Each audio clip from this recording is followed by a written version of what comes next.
Hey, what's going on? It's your boy BT, and I came here to talk some boxing with the thousands of True School Sports subscribers. What's going on, guys? Now, word to my brethren in Omaha, Nebraska. Shout out to Omaha, Nebraska. And speaking of Omaha, Nebraska, Terence Crawford last night against Felix Diaz.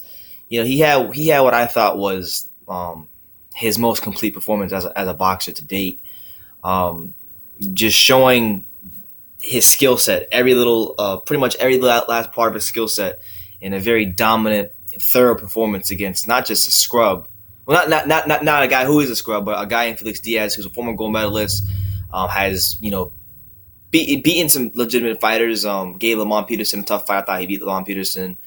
He's probably the only guy on planet Earth of the five guys who have wins over Adrian Granados who has like a legitimate win against him. Knocked him down 2 times. So Felix Diaz is no scrub, and Terence Crawford went in there, and he made him look like a second-rate fighter. And I'm seeing things from Terence where he's understanding. It seems to me like from where last night, because last year against he fought Hank Lundy, not really a 140 pounder. He fought John Molina, which was a sham of a fight. Had the good win against Victor Posto, but even in that fight, he was really there was still that extra bit of class that was lacking. And I feel like, for me, this is a great start for his year. To get a win over a former gold medalist, a top 10 caliber, 140 pounder, and Felix Diaz. The way he was doing it, it seems to me that over his last couple fights, Terence Crawford has just, he's gotten a better understanding of distance. You don't see him making a lot of the same mistakes you saw him make when he fought, Gamboa. He gets caught every now and then with some punches. He's hittable because his head, like the way he defends. There really isn't a ton of head movement from him. But as far as taking the shots, he puts his hands in their position. So a lot of times his hands are always active, whether his lead hand's down or his left hand is here to catch a shot. He's always doing a pretty good job with his hand positioning. I would just say it's the head movement, but he's becoming a much better fighter. He's, punching with conviction, all of his combinations. He's slipping punches a lot better than he was maybe 2 or 3 fights ago. So Terence Crawford is getting better. There is some development happening there with Terence Crawford, and that's a scary thing for guys in the 147-pound division. And even if he decides to stay 140, it's a scary thing for them because this guy is already a great, very skilled fighter as it is. For him to get better, it's just gonna get him closer to becoming what I already feel he's right there at, which is the number 1 pound fighter in boxing. I really feel right now. There's an argument for three guys being pound number 1. Those 3 guys being Golovkin, Lomachenko, and Crawford. He's in that discussion for me. But I know I've been rambling. But what I really wanted to address in this video was Terence Crawford yesterday, after his win against Felix Diaz, he pretty much called out everybody. He called out Keith Thurman. He called out Manny Pacquiao. He called out, he said, I'll fight whoever. And, who is he? I think for me personally, if he's not trying to get, number 1's Pacquiao fight, because that's the fight that's going to take his career to another level and actually surpass a lot of his counterparts. If he's able to go in there, fight Pacquiao, do a good number on pay-per-view and beat him, he will surpass a lot of his counterparts, just being the fact that he's already in the top 5 pound for pound. And having that legend on your resume along with what he's already got, it would make for a pretty compelling case as to why his resume would be better than a lot of people's. But Terence Crawford, he's in a good position right now, and I think for me, if the Manny Pacquiao fight doesn't materialize, then you gotta fight for the undisputed title against Julius Ndongo. That'd be a good fight for him. But outside of that, really, there's nothing for him. There's nothing for him from a business standpoint at 140. There are some good fights at 140 that I like to see. You guys know that I've been a strong advocate for the last year and a half of him fighting, an Amir Imam. You guys think he would stop Amir Imam rather easily. I've always thought that for the last 2 years or so that'd be a good fight. Granados would be a decent fight. But yeah, he's to the point now in his career where we want to see him against the biggest names possible. So whether that's Pacquiao or whether that's Keith Thurman or maybe an amateur rivalry renewed with Danny Garcia. These are all fights people want to see.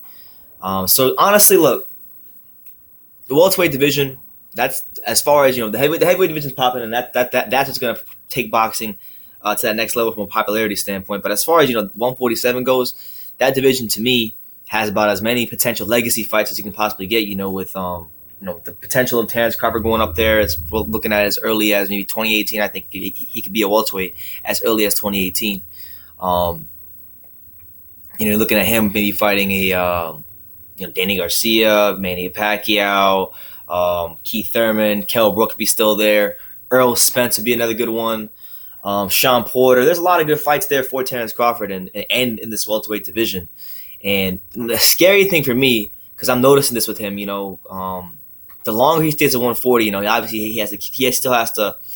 It seems to me like he makes the weight rather comfortably, but still has to, it's still a bit of a challenge because he is a big 140 pounder.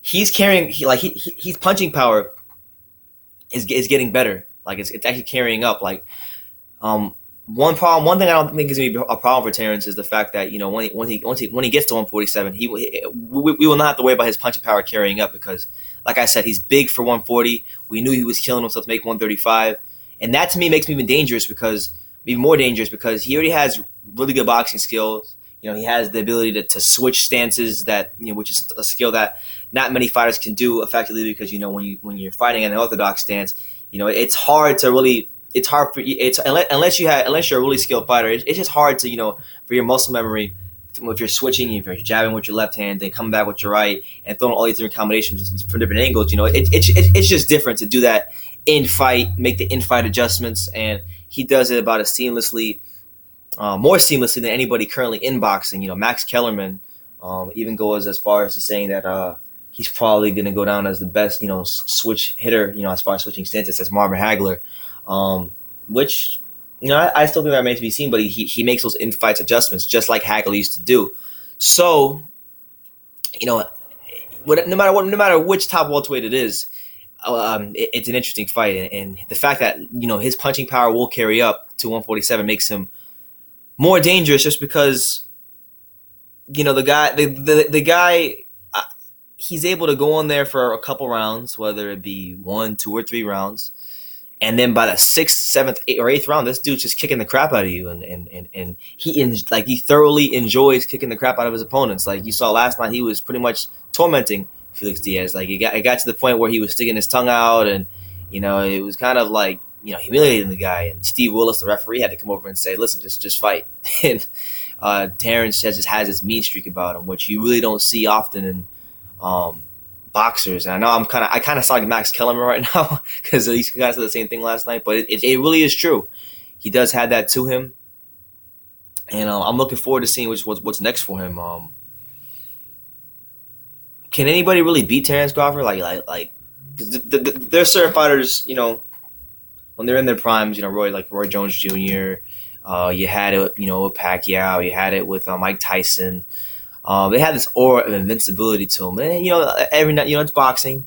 That one shot can change everything. And I do think there are some vulnerabilities in Terence Crawford, but the more and more fights he gets under his belt, it seems like the less and less pronounced those vulnerabilities become, and the better he becomes, the more things about himself he finds out about a skill set, whether that be, the ability to slip shots, the ability to stay in one stance the whole fight, the ability to just walk his opponents into, because what he'll do sometimes is he can fight going backwards. Like he'll fight going backwards, and his opponents will walk right into a 4-punch combination, then they don't even know it. He's getting better at setting traps with his feet. The intelligence level of how he moves his feet in the ring is getting better. Just everything about his skill set is getting better. And I know I'm rambling, but the guy to me is definitely top 3 to 5 pound for pound. Definitely, at least for me, I would say on my pound for pound list, Terence Crawford is at worst number 3. At worst, the guy's skill set is out of this world. To me, no disrespect. Honestly, no disrespect. I know people say he hit Andre Ward, but I think he's the most skilled fighter in America right now, just because of how easy he's beating his opponents. I mean, you look at last year, right? Look at last year against Hank Lundy, Victor Postal, and John Molina. I know for his weight and who he is, that's not really the best 3 opponents, but Victor Postal at the time was probably the consensus second best 140 pounder because he had just had the big win over Matisse. Lundy, tough fighter. And then John Molina has punching power, so he fought those three guys, and you can make the argument that he did not lose a damn round last year in the 5 rounds he fought. In the 5 rounds he fought Lundy, and then the 12 he fought Postal, and then he fought another 10 or 11 against Molina. So that's 26 rounds in total. You could make an argument that he won all 26 rounds that he was in last year, and I don't really know if there's any other fighter you can say that about. So that's what it is with Terence Crawford. I think personally, I think the time is now for Top Rank and Bob Arum to make this fight with Manny Pacquiao happen.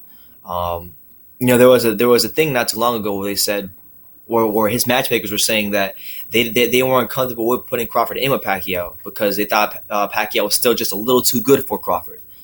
But with the year he had last year, with how he's making guys like Felix Diaz look, I think it's that time, man. Manny Pacquiao is right at the perfect age where he still has enough in the tank, and he can give a good fight, potentially still pose a threat to Crawford and beat him. But you don't want to wait too long because then the fight won't be as good. So if I'm Top Rank, the expiration date for this fight for me is, we're looking at probably the end of the year. So if it's not made by the end of this year, Terence needs to have fought Julius Sandongo or have moved up to 147. So that's what it is. Just want to get my thoughts out there on this. Top Rank Bob Arum, make that fight happen so Terence Crawford can have a chance to become a bigger star in the sport and help American boxing. And on top of that, so he can actually move up to 147 pounds, so the fans of boxing can really see the fights they want to see. I've been, for the last 3 years, I've wanted to see Terence Crawford versus Danny Garcia, and I'd love to see if they can come to an agreement. And this guy is still at the weight class. One fight that I've always salivated over was Terence Crawford versus Kell Brook. I'd love to see who wins that fight. So that's what it is, man. Let me know what you guys think in the comments down below. Take the time to subscribe, and you can love me or you can hate me, but I'm just a kid from Dingus. So until next time, take care, guys.